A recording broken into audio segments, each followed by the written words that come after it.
तो according to previously हमने जितने प्रोग्राम्स लिए, जितना जेएसपी हम लोगों ने पढ़ा, उस जेएसपी में ऐसा होता था कि हम एग्जिस्टिंग टैग का यूज कर रहे हैं और उस टैग का यूज करके हम चीजों को इम्प्लीमेंट कर रहे हैं।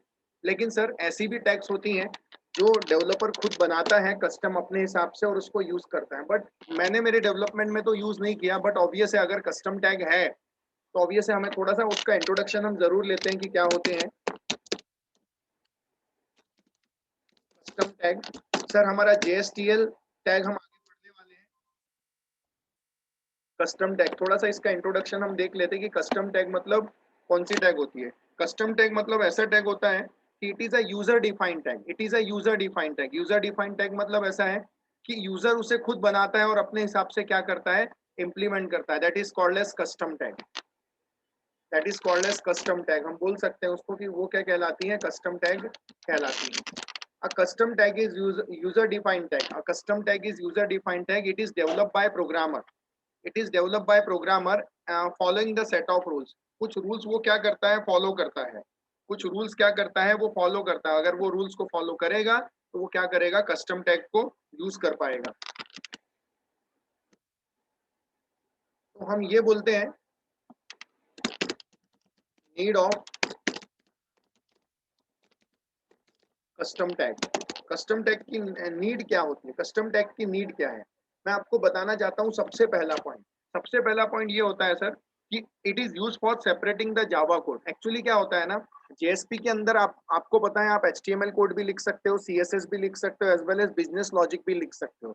लेकिन क्या होगा सर, एक ही पेज में सारी चीजें हो जाएंगी तो कचरा हो जाएगा। बिजनेस लॉजिक, मुझे बताओ, आप अगर आप डेटाबेस से कनेक्शन कर रहे हो तो डेटाबेस से कनेक्शन करने का लॉजिक भी आप उसी जेएसपी में लिख रहे हो, डेटाबेस में सेव करने का लॉजिक भी आप उसी में लिख रहे हो। It is not a good way. For that purpose you have to separate them. आपको क्या करना पड़ेगा, हर चीज को सेपरेट करना पड़ेगा। बिजनेस लॉजिक को अलग कर दो, फ्रंट एंड लॉजिक को अलग कर दो। ऐसे केस के लिए कस्टम टैग का क्या किया जाता है, यूज किया जाता है।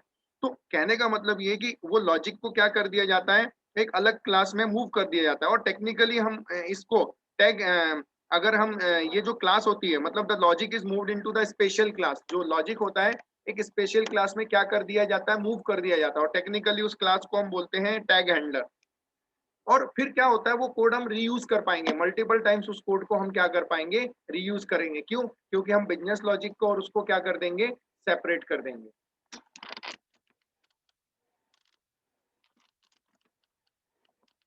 बोल सकते हैं it is use for separating Java code completely from the JSP for developing business and presentation. आपको तो पता है प्रेजेंटेशन मतलब क्या होता है सर, जिसमें एचटीएमएल कोड वगैरह होते हैं, that is called as presentation. That is called as presentation, presentation logic. That is called as presentation logic. और वो कोड को हम क्या कर पाएंगे, रीयूज कर पाएंगे सर। बार बार जहां लगेगा हम एक बार उस कोड को बनाएंगे और बार बार क्या करेंगे, उसको रीयूज करेंगे। बार बार उसको क्या करेंगे, रीयूज करेंगे। तो कहने का मतलब ये है, the logic moved into the special class. वो जो लॉजिक एक अलग क्लास में मूव कर दिया जाएगा, this class is technically called handler and then this code is reusable for multiple JSP using tag. Tag का यूज करके आप मल्टीपल जगह पर क्या कर पाओगे, उस कोड को क्या कर पाओगे, रीयूज कर पाओगे। ओके, अगला सवाल ये उठता है sir, when when should when should be develop when should be develop custom tag. हम कस्टम टैग को कब कब डेवलप करेंगे। देखिए सर, नॉर्मली अभी तक हमने कौन कौन सी टैग पढ़ी हैं, तो आप जानते हैं नॉर्मली अभी तक हमने जैसे पढ़ी है एक्शन टैग हमने पढ़ी है। ओके, और भी टैग है जैसे एक्सप्रेशन लैंग्वेज है, जेएसटीएल टैग है। कई बार ये जो होता है ना कि इनकी हेल्प से हम प्योरली प्योरली क्या होता है ना, कंप्लीट जावा कोड जो है वो सेपरेट नहीं कर पाते। कई बार हम लिख पाते हैं इसमें, लेकिन कई ऐसी लिमिटेशंस है जो इसमें हम नहीं कर पाते। तो वो चीजें हम किसके थ्रू करते हैं, कस्टम टैग के थ्रू से करते हैं। मतलब अगर हम सिंपल लाइन में बोलें कि when we are using standard action tag, expression tag, JSTL tag, ये सफिशिएंट नहीं होती है to eliminate the Java code. Java code को और फ्रंट एंड कोड को एलिमिनेट करने के लिए अगर सफिशिएंट नहीं होती हैं, ये पूरी तरह से नहीं हो पाती, ऐसे केस में हम किसका यूज करते हैं, कस्टम टैग का हम क्या करते हैं, यूज करते हैं। या आपको तो मैंने इसके पहले पढ़ाया हूँ कि स्टैंडर्ड एक्शन टैग की भी बेसिक चीजें ये हैं कि इनडायरेक्टली हम बीन क्लास अलग से हम बना लेते हैं और उसका यूज करते हैं। तो ऐसे केस में कई बार ऐसी चीजें हैं जो हम सेपरेट नहीं कर पाते। ऐसे केस में हम क्या करते हैं, इसका यूज करते हैं। तो हम जाते हैं,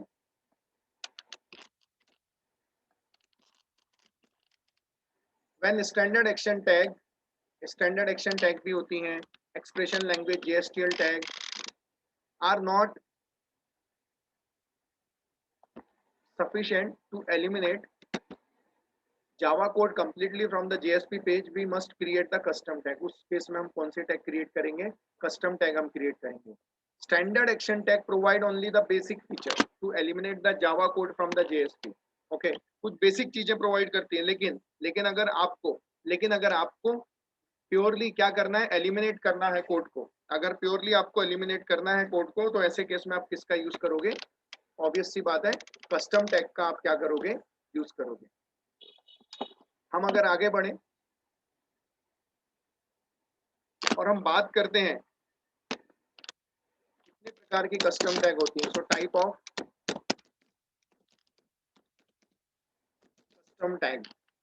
कस्टम टैग, तो मैं आपको बताना चाहता हूं, कस्टम टैग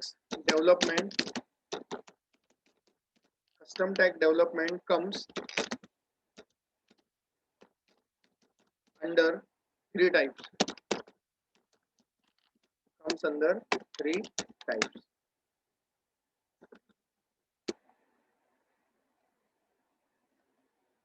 उसमें पहला आता है क्लासिक टैग, सेकेंड जो आता है वो आता है सिंपल टैग, और जो थर्ड आता है वो आता है tag files.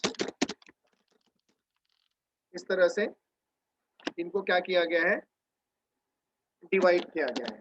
And last one thing जो मैं आपको बताना चाहता हूँ, terminology used in custom tag development. क्या टर्मिनोलॉजी यूज की जाती है कस्टम टैग को क्या करने के लिए, डेवलप करने के लिए? जिसमें सबसे पहले आता है टर्मिनोलॉजी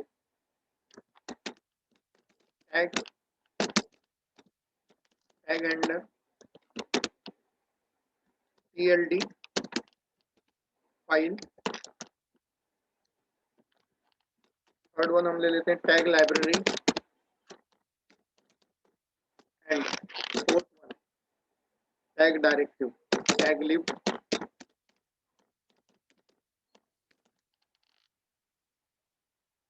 डायरेक्टिव।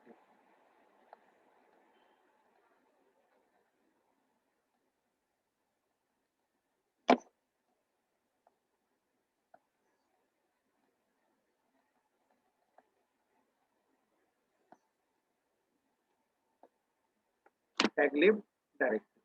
तो कहने का मतलब ये है कि इस तरह से मैंने थोड़ा सा आपको कस्टम टैग के बारे में बताया कि कस्टम टैग क्या होती है, क्यों यूज की जाती है। सर इसका भी यूज क्या होता है, जावा कोड को सेपरेट करने के लिए होता है, दैट्स ऑल।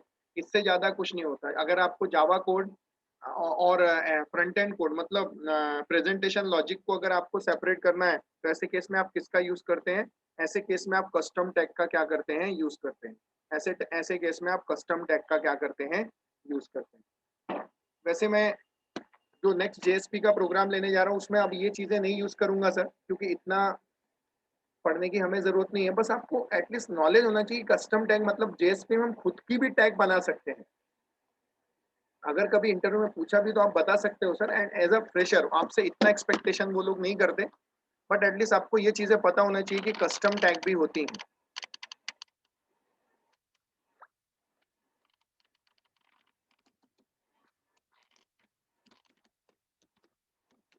कस्टम टैग,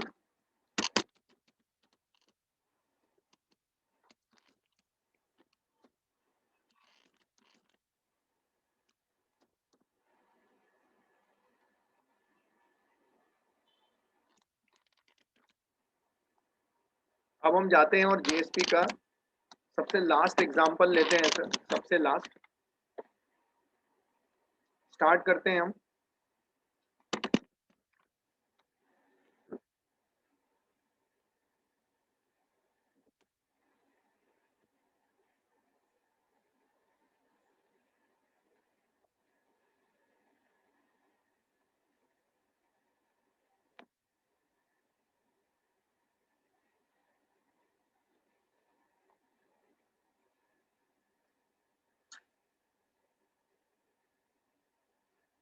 हम जो पढ़ने जा रहे हैं सर, हम पढ़ने जा रहे हैं क्रूड ऑपरेशन इन जेएसपी। इसमें हम जेएसटीएल टैग का भी हम क्या कर लेंगे, यूज कर लेंगे, CRUD operation in JSP. Obvious सी बात है, हम जाएंगे, सेव करेंगे रिकॉर्ड, अपडेट करेंगे, डिलीट करेंगे और सिलेक्ट करेंगे। इस तरह से हम चारों चीजें हम ऑपरेशन करेंगे। और आप तो जानते हैं सर, वैसे आपको बताने की जरूरत नहीं, सी स्टैंड्स फॉर होता है क्रिएट, आर स्टैंड्स फॉर होता है रिट्राइव, यू स्टैंड्स फॉर होता है अपडेट और डी स्टैंड्स फॉर होता है delete। तो कई बार किसी ने पूछा कि क्रूड ऑपरेशन मतलब क्या, क्रूड मतलब यही होता है insert, update, create, retrieve, update और डिलीट, यही कहलाता है क्रूड ऑपरेशन, यही कहलाता है क्रूड ऑपरेशन कहलाता है। तो सर हम ये सारी चीजें करने जा रहे हैं, क्रूड ऑपरेशन हम करने जा रहे हैं। तो चलिए सर हम स्टार्ट करते हैं। सबसे पहले सबसे पहले हमारी जो बेसिक चीज होती है, हम कहाँ से शुरू करते हैं आप तो जानते हैं सर। हम जाते हैं प्रोजेक्ट में, एक काम करते हैं, स्टेप वन। स्टेप वन में सबसे पहले क्या करेंगे, ऑब्वियस सी बात है, हम जाएंगे, फाइल में जाएंगे, न्यू में जाएंगे और न्यू में जाने के बाद डायनामिक वेब प्रोजेक्ट में जाएंगे। करेक्ट है, फाइल में जाके, न्यू में जाके हम इसको प्रिंट ले लेते हैं।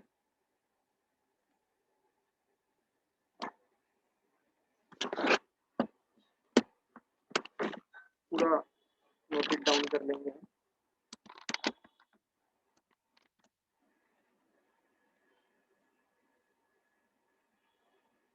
फाइल में जा रहे हैं, न्यू में जा रहे हैं,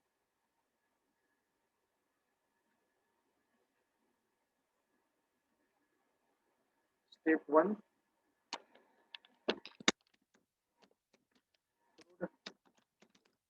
ऑपरेशन इन जेएसपी। क्योंकि जितना भी हमने अभी तक पढ़ा वो पूरा हम जहाँ जहाँ हमको लगेगा ये चीजें हम यूज करेंगे। स्टेप वन,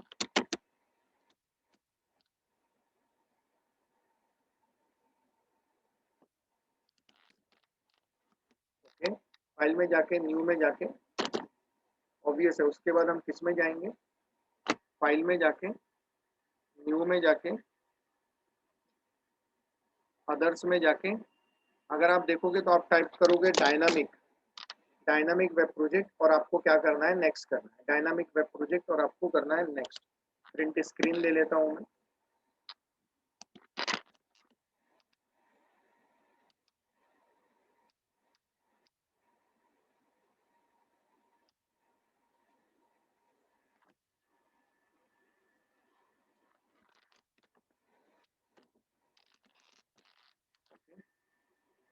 उसके बाद हम जाते हैं, नेक्स्ट पे क्लिक करते हैं।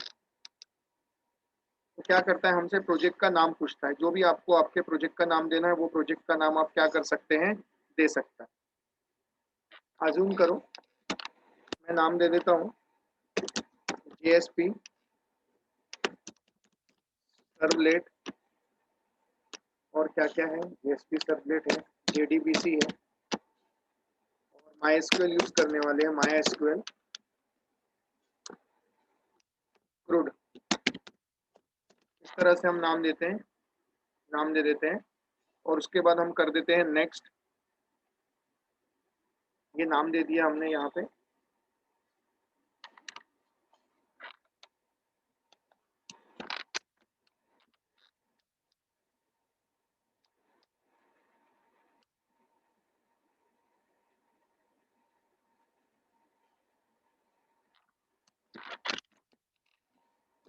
पेस्ट कर देता हूँ। उसके बाद मैं नेक्स्ट पे क्लिक करता हूँ, नेक्स्ट पे क्लिक करता हूँ।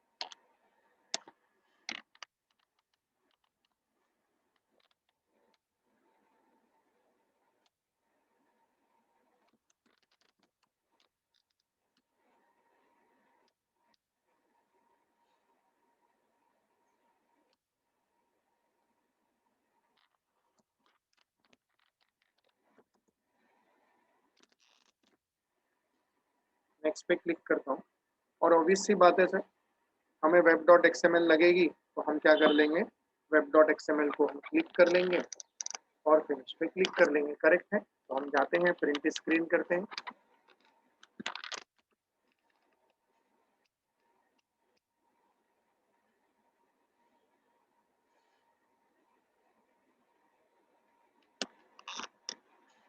आपको क्या करना है, वेब डॉट एक्सएमएल सिलेक्ट करनी है आपको,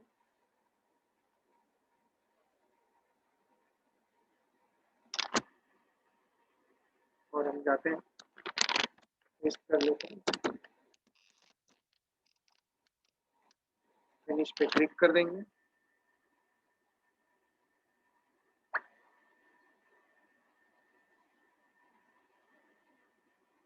नो, ये देखिए इस तरह से बन गई। अब हमको कुछ बेसिक चीजें लगेगी सर, हमको कुछ बेसिक चीजें लगेगी, हमको कुछ जार फाइल लगेगी। तो सबसे पहले हम एक काम कर लेते हैं, वो सारी की सारी जार फाइल हम क्या कर लेते हैं, ऐड कर लेते हैं। जैसे सबसे पहले हम जाते हैं मावेन जेएसपी डिपेंडेंसी,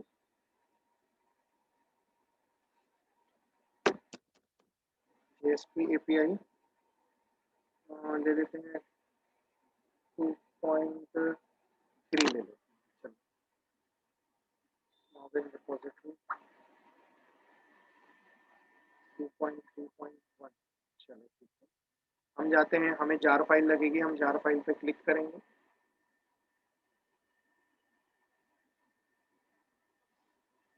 हम यहाँ पे जावा एक्स सर्वलेट 2.3.1 हम ले लेते हैं।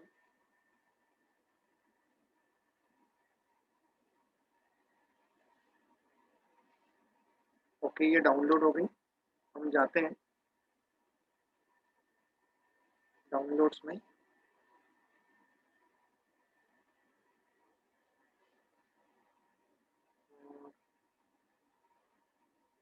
जावा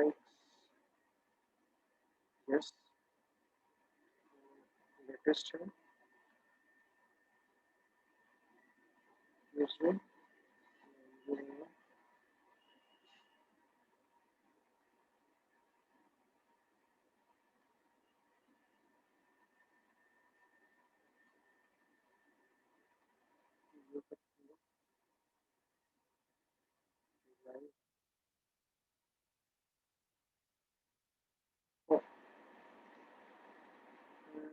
काम करते हैं, एक बार लोकेशन देखते हैं कहाँ डाउनलोड हुई है।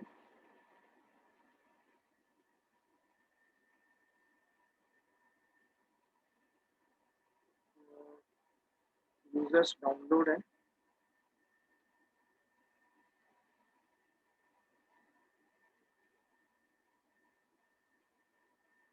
तो फाइन। हम इसको कॉपी करते हैं और कॉपी करके हमारे प्रोजेक्ट को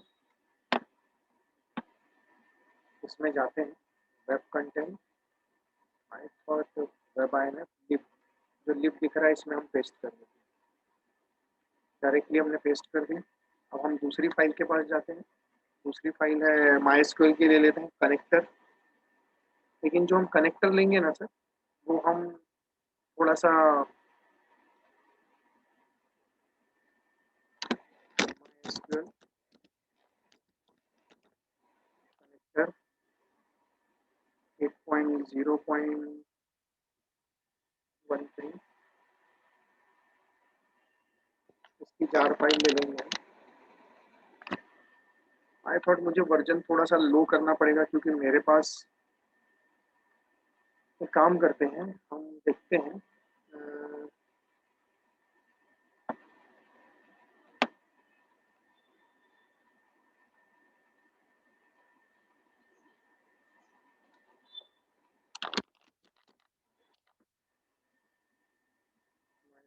कनेक्टर, ठीक है, वर्जन देख लेते हैं,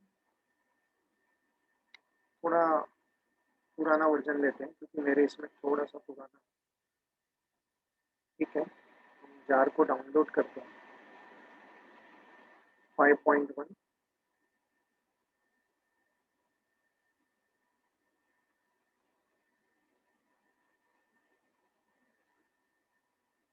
उसके बाद हम जाते हैं शो इन फोल्डर, कनेक्टर को कॉपी करते हैं, अपने लिब नाम के फोल्डर में पेस्ट कर देते हैं। उसके बाद हमें अगर कुछ लगेगी जार फाइल कौन सी है जो हम कंपलसरी बोल सकते हैं, ओके फाइन, एक और लगेगी हमें, वो हम अभी डाउनलोड कर लेते हैं वैसे, JSTL मतलब जावा जस्ट इन टाइम लाइब्रेरी, जो मैंने आपको बताया ये भी लगेगी। मैं जाता हूँ, इसको यूज़ कैसे करने वाली है मैं आपको बता दूंगा। डाउनलोड पे क्लिक कर लेता हूँ। फिलहाल अभी मुझे ऐसा लगता है कि ये 3 में हो जाएगा, कुछ लगेगी तो हम एडिशनल ऐड कर लेंगे। फिलहाल ये 3 मैंने मेरे प्रोजेक्ट में लिब नाम के फोल्डर में पेस्ट करके रख ली, और कुछ लगेगा तो देखते हैं। चलिए, अब कैसा है सर, हम प्रोजेक्ट का स्ट्रक्चर बनाते हैं। हम प्रोजेक्ट का क्या करते हैं, स्ट्रक्चर बनाते हैं। अब स्ट्रक्चर बनाना अगर हम शुरू करेंगे तो सबसे पहले मैं जाता हूँ, ऑब्वियस सी बात है, हमारा SRC है, हम इसमें बनाते हैं पैकेज। तो सबसे पहले हम कौन कौन सी क्लास लगेगी वो हम बात कर लेते हैं। सबसे पहले हमें लगेगी यूजर DAO। क्यों, डेटाबेस से आपको क्या करना है, कनेक्शन करना है। यूजर DAO लगेगा तो पैकेज का नाम दे देता हूँ com.app.dao। ये पैकेज का नाम हो गया, ये क्या हो गया, क्लास का नाम, यूजर DAO लगेगी। उसके बाद ऑब्वियस सी बात है, यहाँ से डेटा लाना और ले जाना, मतलब सर्विस प्रोवाइड करने के लिए हमें किसका ऑब्जेक्ट लगेगा, ऑब्वियस है हमें ऑब्जेक्ट लगेगा स्टूडेंट का या कोई यूजर का। तो हम जाते हैं, राइट क्लिक करता हूँ मैं, क्लास, यूजर ऑब्जेक्ट बना लेता हूँ com.app. इसको मॉडल मतलब होता है सर सर्विस, जो सर्विस देगा, एक जगह से दूसरी जगह लेके जाएगा, डेटाबेस में ले जाएगा लाएगा, that is called as model, service provide करने का काम। और थर्ड आता है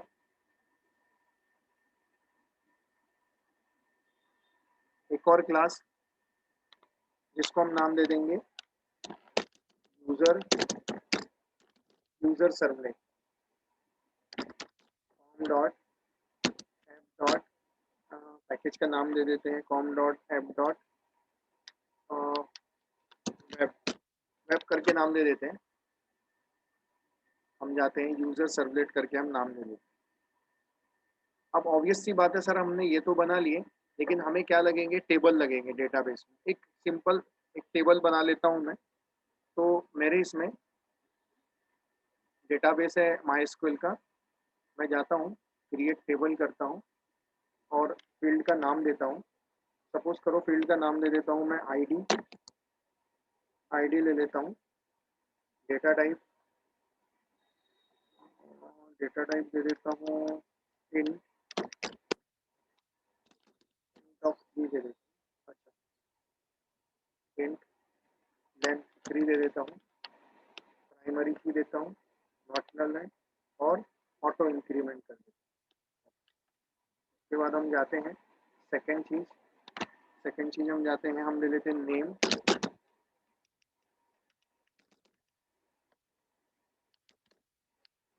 वैरचर ले लेता हूँ, विड्थ दे देता हूँ 120 दे देता हूँ, और कोई कंपल्सन नहीं देता हूँ। नेम के बाद मैं दे देता हूँ ईमेल,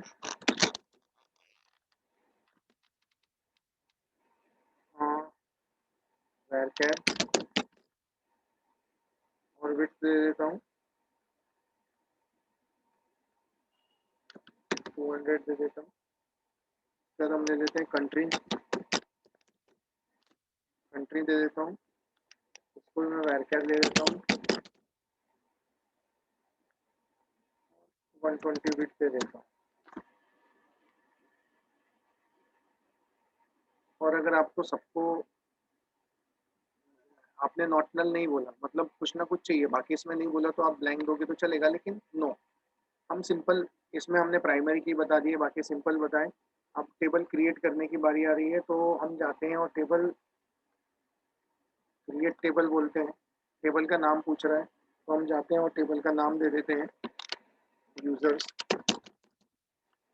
यूजर्स नाम का टेबल ऑलरेडी एग्जिस्ट है तो हम जाते हैं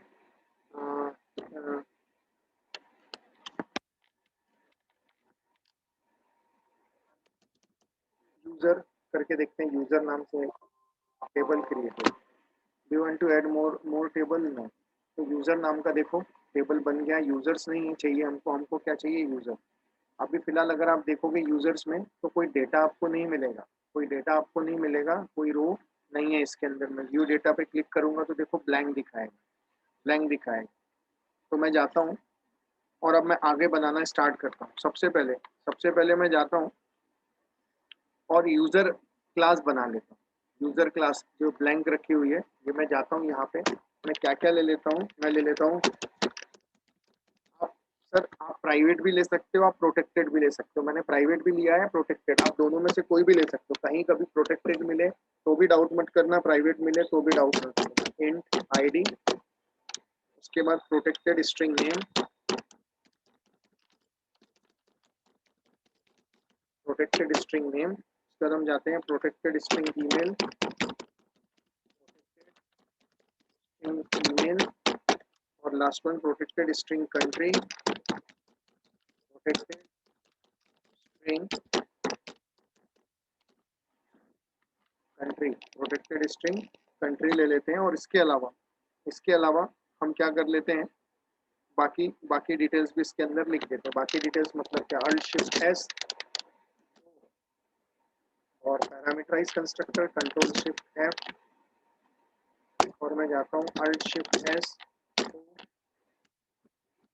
डिसेलेक्ट ऑल, डिफॉल्ट कंस्ट्रक्टर भी दे देते हैं। थोड़ा सा इसका ये जो है ये बड़ा कर लेते हैं। उसके बाद हम जाते हैं alt shift S, setter and getter, select all, generate, control shift F. यहाँ तक मैंने ये सारी की सारी चीजें कर ली, यूजर को मैंने बता दिया, मैंने इसको सेव कर दिया। और उसके बाद हम यहाँ लिख लेते हैं इम्प्लीमेंट सीरियलाइजेबल, नॉर्मली हम लिखते हैं। इतनी चीजें हमने कर ली, मतलब यूजर नाम का क्लास बन गया। अब हम जाते हैं सर, हमें बहुत सारी चीजें अभी मेंशन करनी है। जैसे मैं जाता हूँ डीईओ, यूजर डीईओ के अंदर मैं जाता हूँ, सॉरी कैंसिल, यूजर डीईओ के अंदर मैं जाता हूँ और डीईओ के अंदर में ऑब्वियस सी बात है मैं बोलता हूँ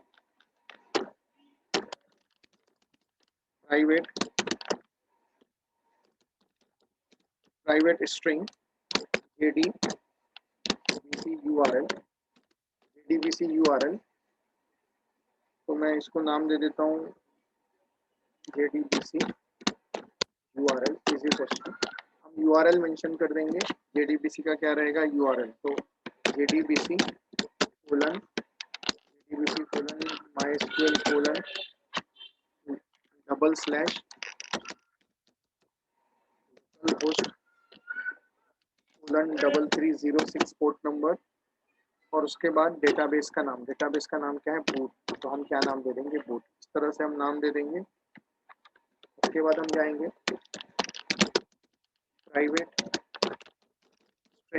private string JDBC user name, JDBC user name मैं लिख दूंगा रूट, और प्राइवेट स्ट्रिंग JDBC पासवर्ड,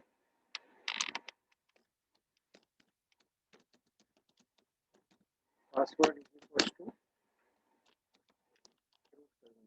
तो यूजर नेम और पासवर्ड मैंने यहाँ क्या दे दिया, रूट, और यहाँ भी मैंने क्या दे दिया, रूट दे दिया। इस तरह से मैंने यूजर नेम और पासवर्ड यहाँ क्या कर दिया, मेंशन कर दिया। अब चीजें तो मेंशन कर दी, ऑब्वियस है मुझे क्या चाहिए, कनेक्शन तो चाहिए है, ऑब्वियस है बिना कनेक्शन के होगा क्या, नहीं।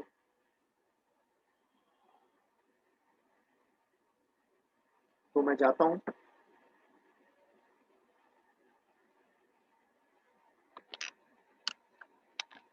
अब सबसे पहले हमने URL तो ले लिए, URL तीनों के लिए ले लिए।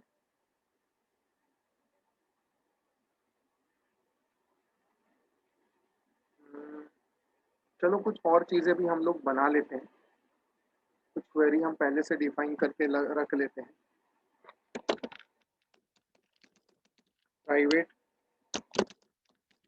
Static final string, private static final string बोलते हैं।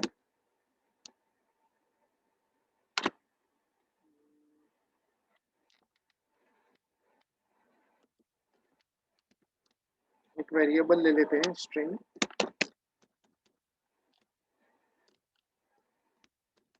इंसर्ट यूजर नाम से ले लेते हैं।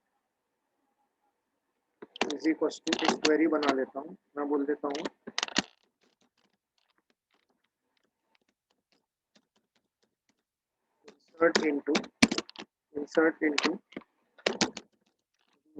insert into users। ठीक है सर। बाकी हम कल देखेंगे, क्योंकि अभी इतना हो नहीं पाएगा या, लेकिन हमें पूरा ये पढ़ना है, पूरा कर्ड ऑपरेशन हम लोग करेंगे और हम देखेंगे किस तरह से करते हैं।